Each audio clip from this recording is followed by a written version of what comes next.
Hi, I'm Torrin Jount, course developer for the DT12 Automated Manual Transmission. Today we're going to cover the service procedure to complete a split pin bushing repair.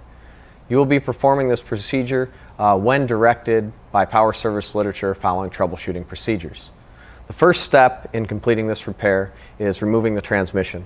For training purposes, I already have my transmission removed from the vehicle, and we're going to go on to the next step, which is removing the shift controller. When removing the shift controller, make sure to pay attention to the orientation and location of the zip ties. Now that our shift controller is removed, we need to remove and discard our old split pin and remove the shift actuator. With the shift actuator removed, you are now ready to complete the new split pin bushing repair. The repair requires a service kit. In the service kit, you will get a new split pin bushing that requires no drilling, a new smaller diameter split pin with fluted sides,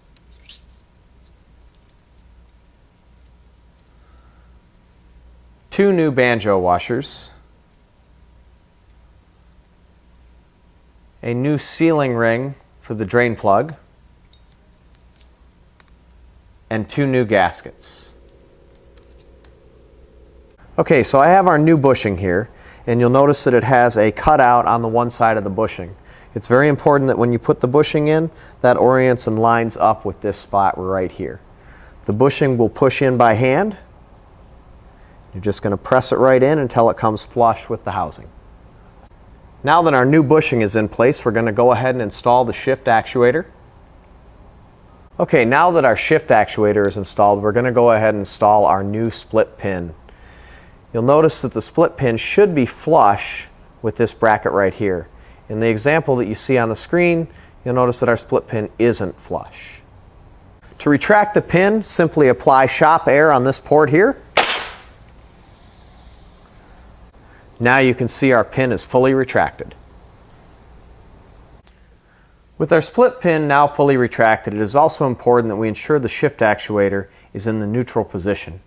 If it is on the left or the right detent, we want to go ahead and move it over into this neutral position. With our shift actuator in the neutral position, it is equally important that we verify that the shift controller is in the neutral position. If the shift controller is not in the neutral position, you can slide it to the neutral position so that it'll line up with the shift actuator. This is also a good time to make sure that your rail select piston is fully out so that when you mount it onto the shift actuator, you are able to drop it down into place. We can now install the shift controller, paying attention to ensure that the rail select piston drops into the shift actuator. We can verify that the rail select piston is properly seated in the shift actuator if the shift controller hangs on the transmission without any bolts installed. Okay, we have our shift controller back on this transmission, have our wire harness back in place, and all the zip ties where they're supposed to go. That was the final step we needed to do prior to reinstalling this transmission into our truck.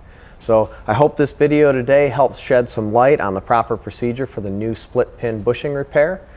This procedure and this video is only intended to enhance power service literature. Please always use power service literature.